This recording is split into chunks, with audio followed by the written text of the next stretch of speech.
Hello viewers, எல்லாருக்கும் வணக்கம். நம்ம இந்த வீடியோவில் 21 நவம்பர் 2023 மார்க்கெட் அப்டேட்டை பார்க்கலாம்.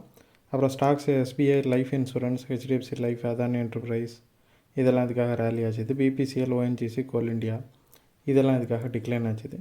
எஃப்எஸ்டிஎஸ் இவங்கெல்லாம் வந்து எவ்வளோ க்ரோர்ஸ்க்கு ஸ்டாக்ஸை பை அண்ட் செல் பண்ணியிருக்கிறாங்க. அப்புறம் யூஎஸ் மார்க்கெட் வந்து எதுக்காக விழுந்துச்சு, கோல்டு வந்து எதுக்காக ரேலி ஆச்சுது, இது எல்லாத்தையும் நம்ம இந்த வீடியோவில் பார்க்கலாம். ஃபஸ்ட் வந்து மார்க்கெட் அப்டேட்டை பார்த்துடலாம். நிஃப்டி பார்த்திங்கன்னா 89 பாயிண்ட்ஸ் வந்து ரேலியாக இருந்துச்சு. சென்செக்ஸ் வந்து 275 பாயிண்ட்ஸ் வந்து ரேலியாக இருந்துச்சு. அப்புறம் ஸ்டாக்ஸை பார்த்தோம் அப்படின்னா எஸ்பிஐ லைஃப் இன்சூரன்ஸ் வந்து ஒரு 38 பாயிண்ட்ஸ் வந்து ரேலியாக இருந்துச்சு. 2.77% அப் இது.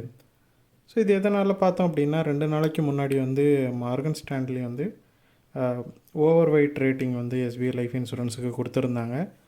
ஸோ அந்த ரேட்டிங்னால் வந்து எஸ்பிஐ லைஃப் இன்சூரன்ஸ் வந்து ஃப்யூச்சரில் நல்லாவே ரேலி ஆகும் அப்படிங்கிற மாதிரி மக்களுக்கு ஒரு இண்டிகேஷன் கிடைச்சதுனால இந்த ஸ்டாக் வந்து திங்கக்கிழமை நல்லாவே ரேலி ஆச்சுது.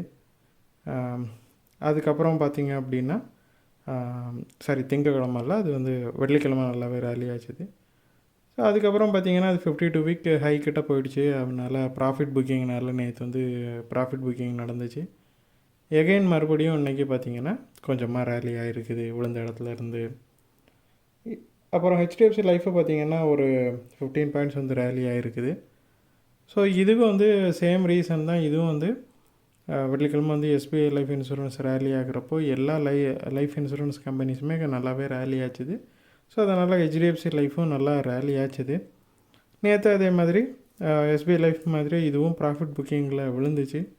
எகைன் வந்து இன்றைக்கி மறுபடியும் ரேலி ஆகிருக்குது. அது மட்டும் இல்லாமல் ஹெச்டிஎஃப்சி லைஃப்பில் பார்த்தோம் அப்படின்னா கர்நாடகா பேங்க் வந்து இவங்க கூட பார்ட்னர்ஷிப் வச்சு இன்சூரன்ஸ் வந்து டிஸ்ட்ரிபியூட் பண்ணுறதா சொல்லியிருக்கிறாங்க.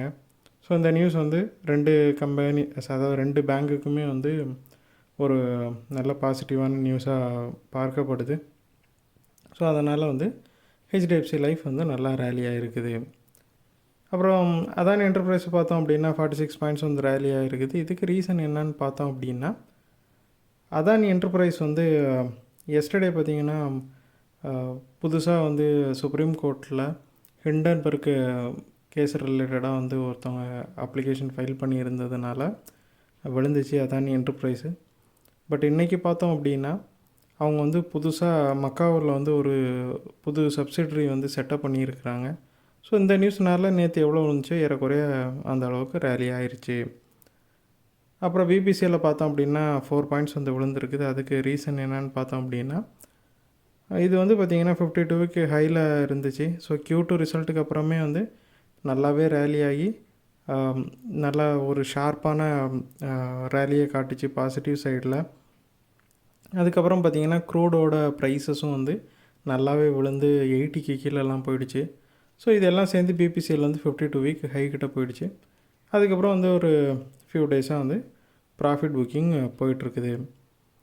அப்புறம் ஓஎன்ஜிசியை பார்த்தோம் அப்படின்னா ஓஎன்ஜிசி வந்து இதுவும் வந்து 52 வீக் ஹையில் இருந்துச்சு. இப்போ வந்து ப்ராஃபிட் புக்கிங்கால் ஒரு 2 நாள் விழுந்துட்டு இருந்துச்சு. இன்றைக்கி பார்த்தீங்க அப்படின்னா அவங்களோட எக்ஸ் டிவிடெண்ட் ரேட் வந்து இன்றைக்கி இருந்துச்சு. அதாவது ஆல்ரெடி 5.75 ருபீஸ் வந்து அவங்க டிவிடெண்ட் கொடுத்துருந்தாங்க. அதோட எக்ஸ் டிவிடெண்ட் ரேட் இன்றைக்கி, அதனால் அந்த அமௌண்ட்டுக்கு வந்து இன்றைக்கி விழுந்துருக்குது ஓஎன்ஜிசி. கோல் இண்டியா பார்த்திங்கன்னா இதுவும் வந்து 52 வீக் ஹையில் இருந்து 2-3 நாளாக விழுந்துட்டு இருந்துச்சு. இங்கேயும் வந்து சேம் நியூஸு தான். இவங்களும் வந்து ஒரு 15.25 ருபீஸ் வந்து டிவிடெண்ட் கொடுத்துருந்தாங்க. அதோட எக்ஸ் டிவிடெண்ட் ரேட் வந்து இன்றைக்கி தான் முடிஞ்சிச்சு. ஸோ அதனால் கோல் இண்டியாவும் 13 பாயிண்ட்ஸ் வந்து விழுந்துருக்குது. அப்புறம் எஃப்ஐஸை பார்த்தோம் அப்படின்னா 455 crore வந்து செல் பண்ணியிருக்கிறாங்க. 3வது கண்டினியூஸ் டேவாக செல் பண்ணுறாங்க. டிஎஸ் வந்து 721 crore பை பண்ணியிருக்கிறாங்க. இவங்க 2வது கண்டினியூஸ் டேவாக பை பண்ணுறாங்க. எகைன் எஃப்ஐஎஸ், டிஎஸ் இவங்கெல்லாம் வந்து அவங்களோட ரியல் மோடான செல் அண்ட் பைக்கு போயிட்டாங்க.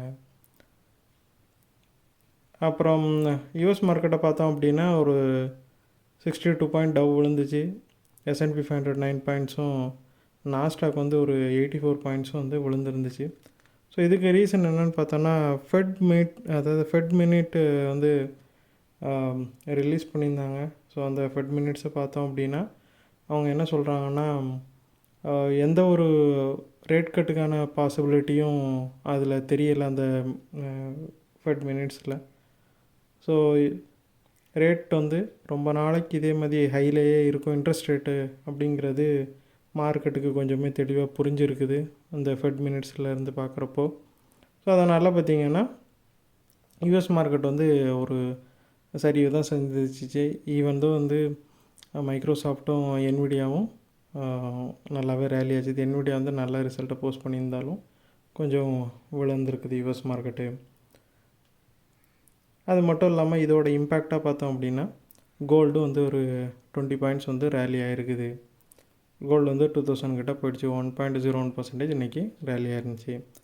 அந்த வீடியோவில் உங்களுக்கு கொடுத்த இன்ஃபர்மேஷன்ஸ் எல்லாம் கண்டிப்பாக ஹெல்ப்ஃபுல்லாக இருந்திருக்குன்னு நான் நம்புகிறேன். இது உங்களோட ஃபியூச்சர் ட்ரேடிங் செஷனுக்கு கண்டிப்பாக ஹெல்ப் பண்ணும். இந்த வீடியோ உங்களுக்கு பிடிச்சிருந்துச்சுன்னா லைக் பண்ணுங்கள், ஷேர் பண்ணுங்கள், மறக்காமல் சேனலுக்கு சப்ஸ்கிரைப் பண்ணுங்கள். அப்படி இந்த பெல் ஐக்கானை கிளிக் பண்ணிங்கன்னா டெய்லி அப்டேட்ஸ் தவறாக கிடைக்கும். தேங்க்ஸ் ஃபார் வாட்சிங். Keep supporting. தேங்க்யூ.